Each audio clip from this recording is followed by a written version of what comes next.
Yo, what's up, guys, and welcome back. This is some dude here talking about crypto, and today I found another project for you that I think you might be interested in. This is called Paperhands versus Holders, turning risk to earn into a long-term project. That is what Paperhands and Holders is planning to do. They are sure that risk to earn projects have great potential within the NFT market. So far, most risk to earn projects are a 2 week investment. Paperhands versus Holders will be different. They will prove that risk to earn is here to stay. So let's find out how. But before we begin, I just have to state that this is not financial advice. Make sure you do not risk or invest more than you can afford to lose. So let's move on. Paperhands versus Holders is a project that seeks for people to learn the value of holding rather than getting small, quick profits. So we all remember the first day someone introduced us to Bitcoin, right? Well, maybe you even bought it. Maybe you bought it on FOMO when it was at all-time high. And after the market corrected, you panic sold and you lost a bunch of money. And just then, you ended up being the classic paper hand, buying high and selling low. PVH is the Web3 manifestation of the age-old battle that we are all familiar with. Whatever stage you are in your crypto journey, you can be sure that you have already partaken in this psychological game. Paper hands act through fear and emotion. When the market dips, it unnerves them and they tend to panic. Now, holders, on the other hand, tend to act out of logic and discipline. Holding is a long-term strategy with the primary objective of accumulating more tokens, not fiat. For holders, market dips become an opportunity to acquire more tokens at a discount.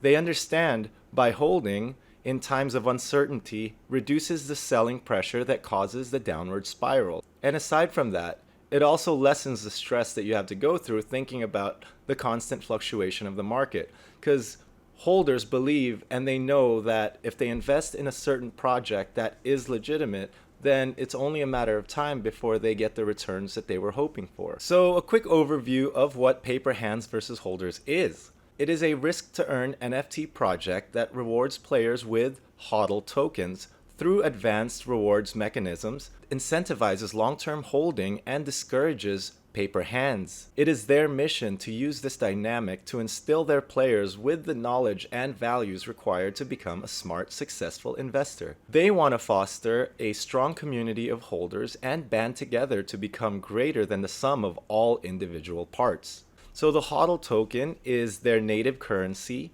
It can be earned through owning the NFTs. It could be spent to upgrade your NFTs. You can also stake your tokens for passive income, and the current launch price is at 7 cents USDC.E. The Paperhands versus Holders NFTs are based on the Avalanche blockchain and has two classes of NFTs.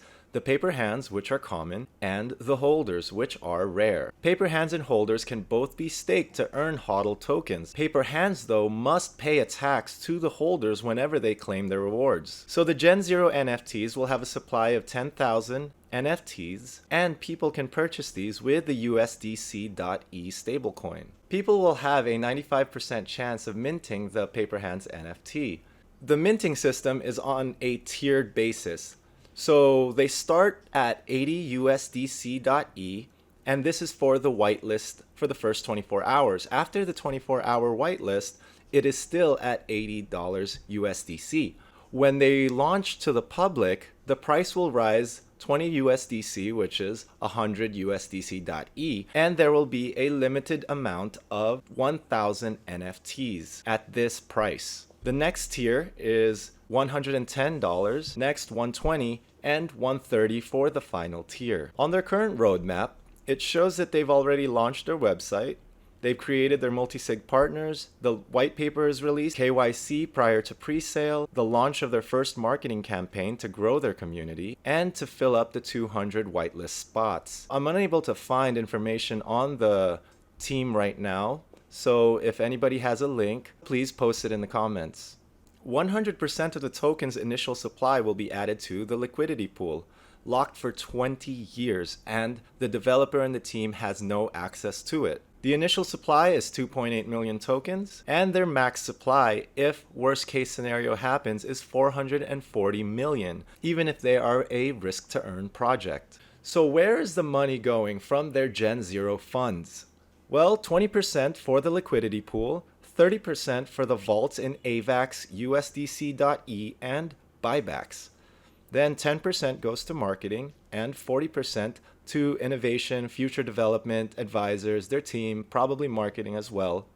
Also, make sure you follow their Twitter page if you want to check out this story regarding Paperhands and HODLers. Now, according to their Discord, the mint is still to be announced, and the mint price, as it said earlier, will be 80 USDC. And I'm not sure why it says 130 USDC here for the public, because of the tier system that I read to you earlier. So it should start at 100 USDC for the public sale. There's going to be a selling tax for the Paperhands. Every sale of the HODL token will incur a 10% sales tax.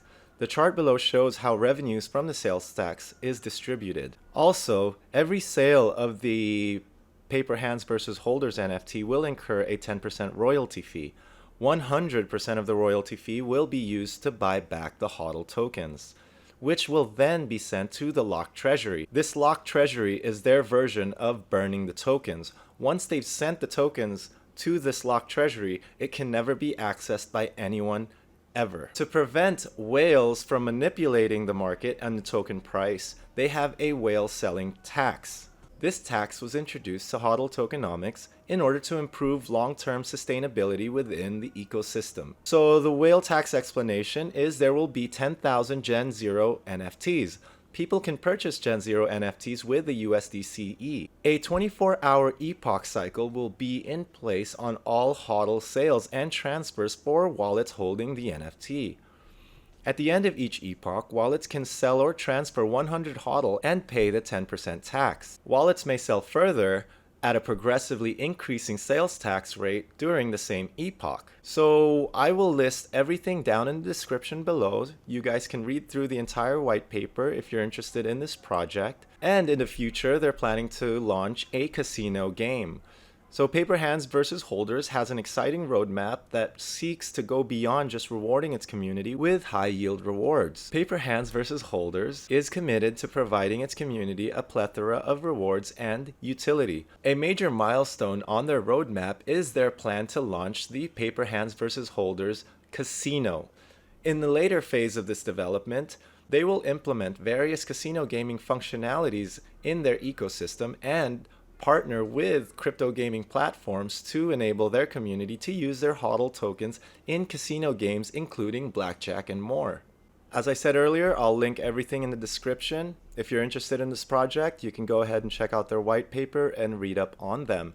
We're still fairly early and they still have a lot to accomplish on their roadmap, but it's going to be an exciting time. I hope you liked this short overview of Paperhands versus HODLers. See you guys next time.